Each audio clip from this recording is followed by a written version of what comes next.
आमतौर पर हर स्टॉक को लेकर ओपिनियन डिवाइड होते हैं। किसी ब्रोकर को लगता है बाय करो, किसी को लगता है होल्ड करो और किसी को लगता है सीधा सेल करने की सलाह। बराबर है।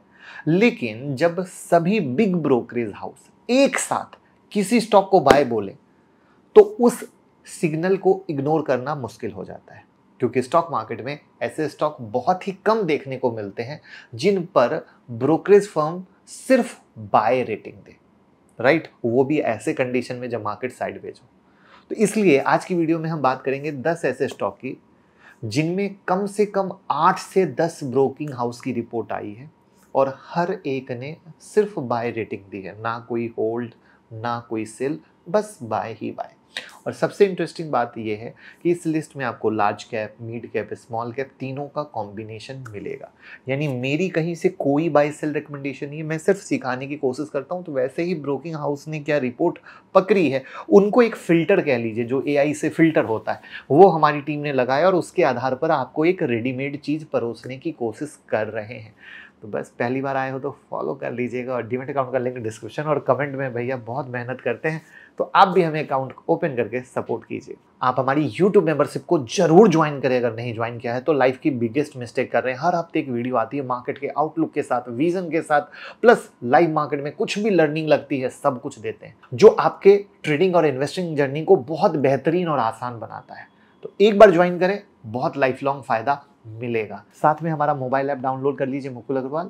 एंड्रॉयड और आईओएस दोनों पर है, जिसमें आप ये देख रहे हैं 25 वीडियो की free list. Free free free, जी हाँ, ये 25 लर्निंग वीडियो है जो आपकी ट्रेडिंग और इन्वेस्टमेंट जर्नी को बहुत आसान बनाएगा। सबसे पहला स्टॉक है अदानी पोर्ट। इस स्टॉक को इस वक्त 16 एनालिस्ट कवर कर रहे हैं और हर एक ने या तो बाय रेटिंग दी है या आउट परफॉर्म रेटिंग दी है और सभी एनालिस्ट का एवरेज टारगेट प्राइस 1663 है। अब यहाँ पर एक चीज़ मैं आपको बता देता हूँ कि इस लर्निंग को, जैसे क्या होता है कि किसी ब्रोकरेज हाउस ने आपको कुछ भी कहा, आप जाके कुछ मत कीजिएगा। मैं जो लास्ट में बोलूँगा कि इसको कैसे लर्निंग में इम्प्लीमेंट करना है, वो आप मिस मत कीजिएगा, क्योंकि सिर्फ ब्रोकरेज हाउस की सुन के ट्रेड करना जिंदगी की बिगेस्ट गलती होती है, लेकिन उसी में अपना दिमाग लगा के उसका फायदा लेना जिंदगी का सबसे सही डिसीजन होता है। तो प्लीज लास्ट मिस मत करना, भाई वाली बात। वहीं पर जेफरीज जैसे ब्रोकर ने तो और भी एग्रेसिव 1700 तक का टारगेट दिया है। नोमूरा, सीएलएसए, कोटक सिक्योरिटीज भी इस स्टॉक में आने वाले 12 महीने में सॉलिड अपसाइड देख रहे हैं। अभी देखो, ध्यान से सुनो, 12 महीने की बात हो रही है, आज कल परसों तरसों नरसों की बात नहीं हो रही है। Company logistic, cargo, port infrastructure की लीडर है और इंडिया के ट्रेड ग्रोथ के साथ इसका फायदा मिलेगा। यहाँ पे देखो, ये मेरी टीम ने ये सब कुछ प्रूफ के साथ दिखाया भी है। दूसरा स्टॉक है जिंदल स्टेनलेस स्टील। 12 एनालिस्ट ने कवर किया है, सभी ने बाय रेटिंग दी है। एवरेज टारगेट 735 का है। कंपनी के पिछले 3 साल के CAGR रिटर्न देखें तो रेवेन्यू 46.8% ग्रोथ हुआ है और नेट प्रॉफिट 86.36% ग्रोथ हुआ है। 16 जून की मोतीलाल ओसवाल की रिपोर्ट में इस कंपनी को 810 का टारगेट दिया है, जो अगेन एज अ प्रूफ आपको दिख रहा है। तीसरा स्टॉक है पीरामल फार्मा। टोटल 10 एनालिस्ट ने इस स्टॉक पर रिसर्च की, जिसमें से 7 ने बाय बोला, 3 ने आउट परफॉर्म बोला और सबका एवरेज टारगेट 265 का है। ठीक है, लेकिन कोटक सिक्योरिटीज ने इस पर सबसे एग्रेसिव टारगेट दिया है और वो है 305 का। ठीक है, याद रखना, लास्ट में इसको कैसे यूज करना है वो सिखाने वाला हूँ। करंट लेवल से देखा जाए तो इसमें करीब 45% का अपसाइड पोटेंशियल दिखता है। फार्मा सेक्टर में इस कंपनी का पोजीशन जो है नीश थेरेपी में स्ट्रांग है, अब जिसका डिमांड लगातार रहता है। लेकिन अगर इसके पिछले 3 साल के CAGR ग्रोथ को देखेंगे तो रेवेन्यू ग्रोथ सिर्फ 8.97% है, नेट प्रॉफिट ग्रोथ -72% है। राइट, यानी मैंने अब क्या किया, उन्होंने कुछ भी कवर किया बट फंडामेंटल क्या है वो उसका मैंने आंकड़ा आपके सामने दे दिया। तो अब लोगों का क्या मानना है, टर्न अराउंड कंपनी है, अगले 1-2 साल में प्रॉफिट तेजी से बढ़ सकते हैं। राइट, जिसके आधार पर वो ऐसा सोच रहे हैं। अब बात करते हैं चौथे शेयर की, पावर फाइनेंस कॉर्पोरेशन, PFC। ठीक है, ये गवर्नमेंट ऑफ इंडिया की कंपनी है जो पावर सेक्टर को फाइनेंस प्रोवाइड कराती है। 13 एनालिस्ट कवर कर रहे हैं, 12 ने बाय रेटिंग दी, 1 ने आउट परफॉर्म दिया। एवरेज टारगेट 529 का है। अब करंट लेवल से मोटा मोटा 20% का अपसाइड पोटेंशियल दिख रहा है। अब इसमें एक मजेदार चीज बताऊं, 2023 में इस कंपनी ने 200% से ज़्यादा का रिटर्न दिया है। किस किस के पास ये कंपनी है कमेंट में बताइएगा, जिसका मेन रीज़न है ग्रीन एनर्जी के कैपेक्स के लिए पुश सरकारी, राइट। पांचवी कंपनी है REC। इसको कवर करने वाले 13 एनालिस्ट में से 12 ने बाय रेटिंग दी है, एक ने आउट परफॉर्म रेटिंग दी है और एवरेज टारगेट 552 का है। अब हम आते हैं अगर ब्रोकिंग हाउस के नाम पे, तो अब सुन के झटका लगेगा। मैक्री जैसे ग्लोबल ब्रोकिंग फर्म ने 700 तक का टारगेट दे दिया है। ये 400 के करंट प्राइस के हिसाब से लगभग 70% का अपसाइड है। तो आप सोचो कि ब्रोकिंग फर्म किस तरीके से मतलब पावर सेक्टर पे बुलिश है। वैसे REC भी PFC जैसे ही पावर सेक्टर कंपनी को लोन देती है, मतलब ब्रोकर की नज़र ग्रीन एनर्जी की कंपनी में कम, उन कंपनियों को लोन देने वाली कंपनी पर ज़्यादा है। ये समझने की कोशिश कीजिएगा। इसी को बोलते हैं धंधे को समझना, सिर्फ स्टॉक के पीछे नहीं जाना। तो लॉजिक समझ में आता है कि इंसान दाव कहाँ पे लगा रहा है। नेक्स्ट स्टॉक आता है PNB हाउसिंग फाइनेंस। इस कंपनी को भी 13 एनालिस्ट ने कवर किया, जिसमें से 9 ने बाय रेटिंग दी है, 3 ने आउट परफॉर्म और 1 ने होल्ड रेटिंग दी है। एवरेज टारगेट प्राइस 1232 का है, लेकिन मॉर्गन स्टैनले ने 1350 का टारगेट दिया है। टीयर 1 सिटी में हाउसिंग फाइनेंस डिमांड काफ़ी तेज़ी से बढ़ रहा है, जिसका सीधा फायदा इस कंपनी को मिल सकता है। ये मैं नहीं, जो रिपोर्ट है उसके आधार पर। नेक्स्ट स्टॉक है रेनबो चिल्ड्रेन मेडिकेयर। ये कंपनी एक मल्टी स्पेशलिटी हॉस्पिटल चेन है, जो इंडिया में मेनली पीडियाट्रिक यानी बच्चों का इलाज, ऑब्स्टेट्रिक प्रेगनेंसी रिलेटेड ट्रीटमेंट और गायनोलॉजी जो महिलाओं से रिलेटेड सर्विस देती है। लेकिन अब ये पैन इंडिया एक्सपेंशन मोड में है। 10 एनालिस्ट ने कवर किया है, सबने बाय रेटिंग दी है। एवरेज टारगेट 1607 का है। मेरी तरफ से कोई बाय सेल रिकमेंडेशन नहीं है। मैं सिर्फ लास्ट में आपको ये बताऊंगा कि इनकी सोच को आप कैसे यूज़ कर सकते हो। कंपनी ने लास्ट 3 साल में लगातार पॉजिटिव रिटर्न दिया है।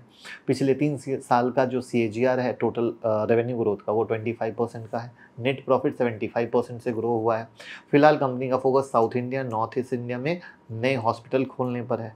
अब 8वां स्टॉक है आधार हाउसिंग फाइनेंस। 9 एनालिस्ट ने कवर किया है, 8 ने बाय रेटिंग दी है और आउट परफॉर्म करने की रेटिंग 1 ने दी है। एवरेज टारगेट 564 का। एक इंटरेस्टिंग सी चीज़ समझो, वीडियो जब लाइव हो रही है, मार्केट थोड़ा डाउन साइड है, राइट, और वहाँ पर ये चीज़ कितनी धमाका आपके लिए कर सकती है वो लास्ट में बताऊंगा। लेकिन वहीं पे इन्वेस्टेक जैसे फर्म ने इसका हाईएस्ट टारगेट दिया है 600 का। अफोर्डेबल हाउसिंग और सेमी अर्बन डिमांड के ग्रोथ के साथ ही कंपनी का परफॉर्मेंस और इम्प्रूव हो सकता है। वैसे इसकी जैसी same company Lakshmi India finance का IPO आ रहा है, जिस पे मैंने वीडियो भी बना दी है, और आप हिंदी इंग्लिश में ब्लॉग हमारी वेबसाइट पर पढ़ सकते हो, SME के और मेन बोर्ड के। यहीं से अप्लाई कर सकते हो, यहीं से अलॉटमेंट स्टेटस देख सकते हो, यहीं से ग्रे मार्केट प्रीमियम भी देख सकता है। सब कुछ है, लिंक डिस्क्रिप्शन में, या finovings.com खोलो, आराम से बिंदास यूज करो। 9th स्टॉक है एफकॉन इंफ्रास्ट्रक्चर। इसको कवर करने वाले 7 एनालिस्ट हैं, जिनमें से 6 ने बाय रेटिंग दी है, 1 ने आउट परफॉर्म रेटिंग दी है। इनका एवरेज टारगेट हुआ 543 का, जो करंट लेवल से लगभग 30% अपसाइड दिखाता है। वैसे अगर आपको रेलवे का जम्मू एंड कश्मीर में चेनाब ब्रिज के बारे में पता हो, तो उस ब्रिज का कंस्ट्रक्शन में इस कंपनी का क्रिटिकल रोल था। आप इसी से अंदाज़ा लगा सकते हैं कि कंपनी कैसी हो सकती है। और रियल इंफ्रास्ट्रक्चर में स्पेंडिंग, रियल जो स्टेट का बूम, वो सब मिलकर ब्रोकरेज सोच रहे हैं। और आखिरी स्टॉक है TBO टेक, एक tech based travel platform. B2B travel booking ecosystem में काम करते हैं। कंपनी का IPO पिछले साल 920 के प्राइस पे आया था। आज इसका स्टॉक उस लेवल से काफ़ी ऊपर है।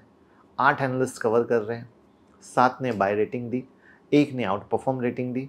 एवरेज टारगेट 1514 का दिया। ठीक है, अब यहाँ पे एक नाम और सुन लो, गोल्डमैन सैक्स ने इसका टारगेट पता है कितना दिया है? 1970 का, मतलब करंट लेवल से 38% का अपसाइड पोटेंशियल। और ये ट्रैवल टेक सेक्टर में एक यूनिक प्ले करते हैं, जो मार्केट में और आगे स्केल कर सकते हैं, और स्केल करेंगे तो डोमेस्टिक लेवल नहीं, इंटरनेशनल लेवल पे भी सर्विस दे रहे हैं। ठीक है, और 44% इनका रेवेन्यू बाहर से ही आता है, यानी इंटरनेशनल, राइट। तब सवाल यह है कि जब इतने सारे एनालिस्ट एक स्टॉक को बाय बोलते हैं, तो क्या वो स्टॉक सच में अपने टारगेट पूरा करता है, या फिर ये सब कुछ ऑलरेडी प्राइस इन हो चुका होता है? आपका क्या मानना है? कमेंट में पहले ये लिख दीजिए, क्योंकि हो सकता है ना ऐसी चीज़ आपने पहले देखी हो, सुनी हो, आप फंस गए हो। उसी का सॉल्यूशन मैं बताने वाला हूं, लेकिन पहले ईमानदारी से हर इंसान कमेंट में लिख दीजिएगा। अब सुनिए मेरी बात, भाई वाली बात। अगर आप सिर्फ एनालिस्ट की बात सुनकर बाय सेल करते हो, लाइफ की बिगेस्ट मिस्टेक करते हो। जो मैंने कहा, मोबाइल ऐप डाउनलोड कर लीजिए, उसमें फ्री लर्निंग वीडियो है, उसमें ब्रेकआउट पे ट्रेड कैसे करते हैं ये सिखाया गया है। अब आपका ये होना चाहिए कि 10 शेयर मेरे हाथ में आ गए, रेडीमेड, बिना किसी पढ़ाई के। उस चार्ट में सिर्फ ये देखिए कि जिस स्टॉक में जब ब्रेकआउट हो, चाहे उसका लेवल कोई भी हो, कोई फर्क नहीं पड़ता है, ब्रेकआउट हो रहा है बस तब एंट्री लेनी है। अगर ब्रेकआउट नहीं हो रहा है, उंगलीबाजी बिल्कुल ना करिए, 110% फंस जाएंगे, क्योंकि ब्रोकिंग रिपोर्ट भी बहुत बार मैनिपुलेटेड होती है या प्राइस बढ़ाने के लिए भी होती है। बहुत सारी कहानियां, मैं ये नहीं कह रहा कि ये ऐसा है, बट मैं आपको सिखाने की कोशिश कर रहा हूँ। कई बार टीवी पे भी आपने देखा है कि कई सारे गेस्ट पैनलिस्ट आते हैं जिन पर सेबी ने एक्शन लिया है, कुछ के नाम आप भी कमेंट में लिख सकते हैं। तो वहां पर मैं कह रहा हूं कि कभी ब्रोकिंग हाउस के रिपोर्ट पे विश्वास ना करो, बस उसको लो कि अच्छा तुमने 10 नाम बताया, वेरी गुड, अब मैं अपनी स्टडी डालता हूं या डालती हूं, वहां पर मैं ब्रेकआउट चार्ट का देखूंगी और ये ब्रेकआउट हो रहा है तब मैं लूंगी और स्टॉक भागेगा, जो आपको सब यहाँ पर दिख रहा है। तो दिस इज द वे जहां आपको मैंने ईजी वे में बता दिया। और ऐप को डाउनलोड कर लीजिए, बिंदास सीखिए और कमाते रहिए, और वीडियो को ज़्यादा से ज़्यादा शेयर करके प्यार मोहब्बत दीजिए। और अगली कौन सी वीडियो बनवाना चाहते हैं कमेंट में बताइए।